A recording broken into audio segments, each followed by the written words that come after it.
Hello guys, welcome back to my channel. This is Tausif and you are watching Grow Your English. दोस्तों आज हम लोग पढ़ेंगे future perfect tense. इसमें सबसे पहले हम लोग इसका मतलब समझेंगे, फिर हम लोग देखेंगे फ्यूचर परफेक्ट टेंस का यूज़ कब और कैसे करना है, फिर एक कन्फ्यूज़न को समझेंगे। बहुत इंपॉर्टेंट है इसको समझना, क्योंकि जो बिगनर हैं, अभी सीख रहे हैं, वो अक्सर यहाँ पर गलती कर देते हैं। फिर हम लोग समझेंगे सभी तरह के सेंटेंस के स्ट्रक्चर कैसे होंगे और उनका ट्रांसलेशन कैसे किया जाएगा, और सबसे लास्ट में हम लोग इस टेंस से रिलेटेड कॉन्ट्रैक्शंस को देखेंगे। तो अगर आप हमारे चैनल पर नए हैं तो चैनल को सब्सक्राइब कर लीजिए, क्योंकि मैं आपके लिए ऐसी वीडियोस लाता रहता हूँ। चलिए बिना किसी देरी के वीडियो को शुरू करते हैं। जैसा कि आप लोग नाम से आइडिया लगा सकते हैं, फ्यूचर परफेक्ट टेंस। फ्यूचर मतलब भविष्य, परफेक्ट मतलब कोई एक्शन पूरा हो चुका होगा। तो यहाँ पर दो सिचुएशन बनती है। जब कोई एक्शन भविष्य में किसी स्पेसिफिक टाइम पे पूरा हो चुका होगा, ये हो गई पहली सिचुएशन। दूसरी सिचुएशन हो सकती है कि भविष्य में कोई दूसरा एक्शन होने से पहले पहला वाला एक्शन पूरा हो चुका होगा। इसको आप एग्जाम्पल से समझिए। मैंने बोला यहाँ पर दो सिचुएशन हो सकती हैं, जिसमें पहली सिचुएशन मैंने बोली जब कोई एक्शन भविष्य में किसी स्पेसिफिक टाइम पे पूरा हो चुका होगा। तो इसका एग्जाम्पल कैसा होगा? जैसे मुझे बोलना हो कल 4 बजे मैं रिपोर्ट भेज चुका हूँगा। दूसरा एग्जाम्पल देखिए, अगले साल तक वो ग्रेजुएशन पूरा कर चुका होगा। इन दोनों सेंटेंस को आप ध्यान से देखिए, इसमें भविष्य में किसी टाइम पे काम पूरा हो गया है। अब चलिए दूसरी सिचुएशन देख लेते हैं। दूसरी सिचुएशन क्या है? भविष्य में किसी दूसरा एक्शन होने से पहले पहला वाला एक्शन पूरा हो चुका होगा। मतलब यहाँ पर दो एक्शन होंगे। जैसे हमें बोलना हो वो जब तक वापस आएगी मैं मुंबई जा चुका हूँगा। तो चलिए देख लेते हैं इनको इंग्लिश में कैसे बोलेंगे। कल 4 बजे मैं रिपोर्ट भेज चुका हूँगा। I will have sent report by 4 o'clock। I will have sent report by 4 o'clock। अगले साल तक वो ग्रेजुएशन कर चुका होगा। He will have finished graduation by next year। आगे देखिए, जब तक वो वापस आएगी मैं मुंबई जा चुका हूँगा। I will have gone to Mumbai by the time she returns। यहाँ पर एक चीज़ नोट कर लीजिए, जब भी ऐसी सिचुएशन होगी जहाँ पर दो सेंटेंस होंगे, इसमें दूसरा वाला सेंटेंस आपको प्रेजेंट इंडेफिनिट टेंस में बनाना है। ये दिखेगा आपको फ्यूचर जैसा, लेकिन आपको फ्यूचर में नहीं बनाना है। वो वापस आएगी, देखिए फ्यूचर जैसा लग रहा है, तो आपको शी विल रिटर्न ऐसा नहीं लिखना है। ठीक है, हमेशा आपको प्रेजेंट इंडेफिनिट में बनाना है। और आपको क्या लिखना है? She returns. इस सेंटेंस में मैंने बाय द टाइम लिखा है। ये सेंटेंस कभी कभी व्हेन से जुड़ा होगा, कभी कभी बिफोर से जुड़ा होगा। ठीक है, तो चाहे व्हेन से जुड़ा हो, चाहे बिफोर से जुड़ा हो, चाहे बाय द टाइम से जुड़ा हो, ये जो सेंटेंस है आपको बनाना है प्रेजेंट इंडेफिनिट टेंस में।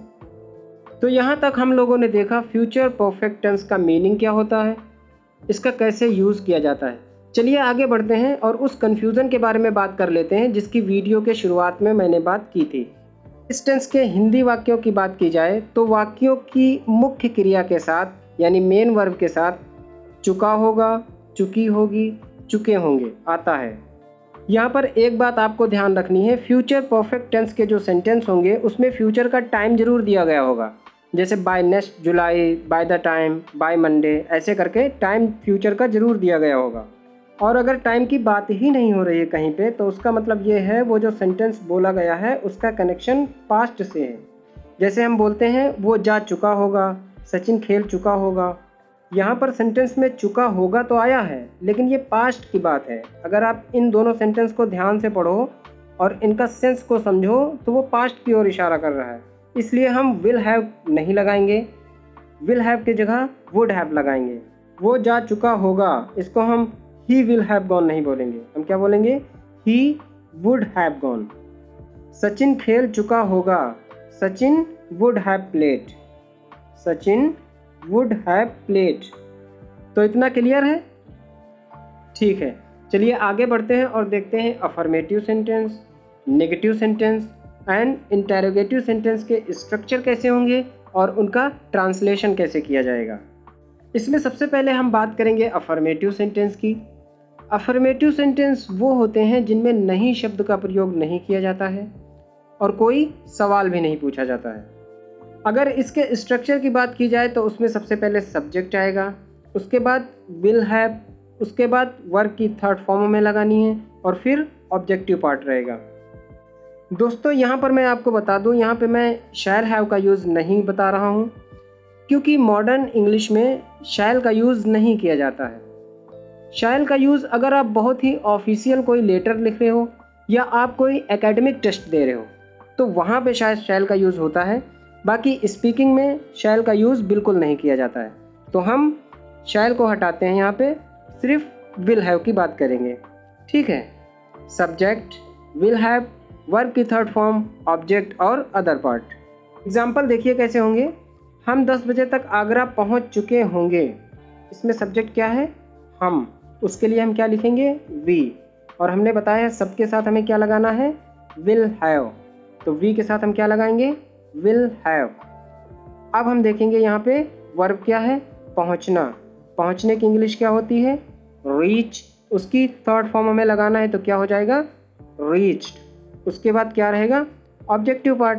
तो जो सेंटेंस बनेगा we will have reached Agra by 10 o'clock। दूसरा एग्जाम्पल देखिए, तुम्हारे आने से पहले हम दोपहर का खाना खा चुके होंगे। इसमें सब्जेक्ट क्या है? वी। उसके साथ क्या लगाएंगे? Will have. और खाने पीने के लिए हम क्या लगाते हैं? टेक। यहाँ पे थर्ड फॉर्म लगानी है तो हम क्या लिखेंगे? Taken lunch. तो जो सेंटेंस बनेगा वो क्या होगा?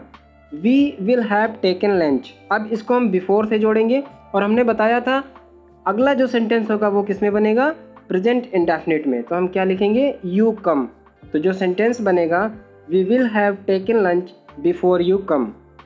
अब अगर हमें सेंटेंस नेगेटिव बनाना है तो हम विल हैव के बीच में नॉट लगा देंगे, उसका मीनिंग नेगेटिव हो जाएगा।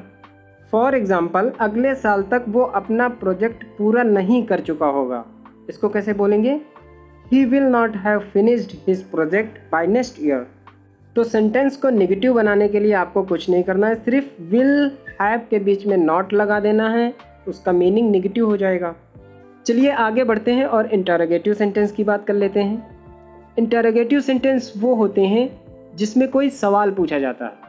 ये दो तरह के हो सकते हैं, यस नो टाइप और WH वर्ड टाइप। तो चलिए सबसे पहले हम यस नो टाइप की बात कर लेते हैं। यस नो टाइप के सेंटेंस वो होते हैं जिसका आंसर आप यस या नो में दे सकते हैं। इस टाइप के सेंटेंस हम तब बोलते हैं जब हमें आंसर यस या नो में चाहिए। ऐसे सेंटेंस अगर कहीं हिंदी में लिखे होंगे तो वो डायरेक्ट क्या से शुरू होंगे, अगर कहीं इंग्लिश में लिखे होंगे तो वो डायरेक्ट हेल्पिंग वर्ब से शुरू होते हैं। तो चलिए इसके स्ट्रक्चर की बात कर लेते हैं। मैं आपको पहले से बताता आया हूँ, जब भी किसी सेंटेंस का क्वेश्चन बनाना होता है तो हमें हेल्पिंग वर्ब सब्जेक्ट के पहले लिखनी होती है। तो इसके स्ट्रक्चर में सबसे पहले विल, उसके बाद सब्जेक्ट, उसके बाद हैव, उसके बाद वर्ब की थर्ड फॉर्म और उसके बाद ऑब्जेक्टिव पार्ट। इसके एग्जाम्पल देखिए कैसे होंगे। क्या अगले महीने तक वो शादी कर चुका होगा? Will he have got marry by next month. दूसरा एग्जाम्पल देखिए, क्या अगले साल तक वे अपनी जॉब छोड़ चुके होंगे? Will they have left their job by next year. चलिए आगे देखते हैं। WH वर्ड टाइप की हमें तब ज़रूरत पड़ती है जब आंसर हमें डिटेल में चाहिए होता है। ऐसे सेंटेंस के बीच में क्या, क्यों, कब, कैसे आता है। अगर इसके स्ट्रक्चर की बात की जाए तो उसमें सबसे पहले जो सेंटेंस के बीच में क्या, क्यों, कब, कैसे जो भी WH वर्ड आता है सबसे पहले हमें उसको लिखना है और उसके बाद हमें यस नो टाइप जैसा ही बनाना है। फॉर एग्ज़ाम्पल, 4 बजे तक तुम कहाँ पहुँच चुके होगे? Where will you have reached by 4 o'clock। ऐसे ही सेंटेंस में जब नॉट का प्रयोग किया जाता है तो वो सेंटेंस नेगेटिव इंटेरोगेटिव कहलाते हैं और उसमें हमें सब्जेक्ट के तुरंत बाद नॉट लगाना होता है।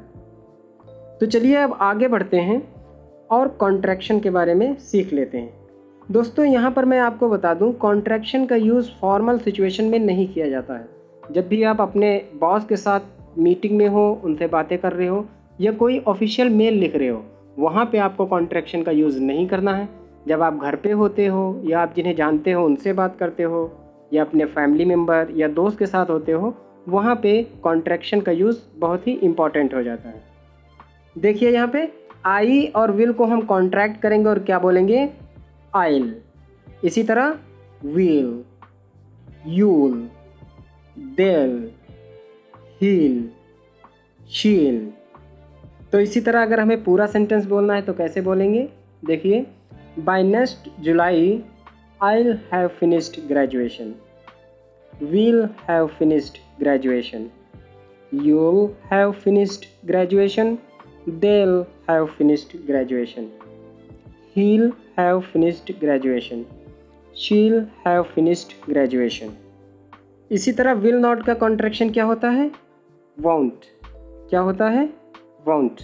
तो हम क्या बोलेंगे? I won't have finished graduation. You won't have finished graduation. यहाँ पे हमें want नहीं बोलना है क्योंकि ये बहुत सिमिलर हो जाता है। क्या बोलना है? won't, won't। ठीक है, want नहीं बोलना है, ये एक अलग वर्ब होती है। हमें क्या बोलना है? won't। यहाँ पर आपने फ्यूचर परफेक्ट टेंस का एक ओवरव्यू लिया। अगर कुछ भी समझ नहीं आया हो तो इस वीडियो को दोबारा देखिए। वीडियो अच्छी लगी हो तो लाइक कीजिए, शेयर कीजिए और सब्सक्राइब कीजिए हमारा चैनल, ताकि आने वाली वीडियो आपसे मिस ना हो। हम मिलेंगे आपको एक नई वीडियो के साथ। Thanks for watching.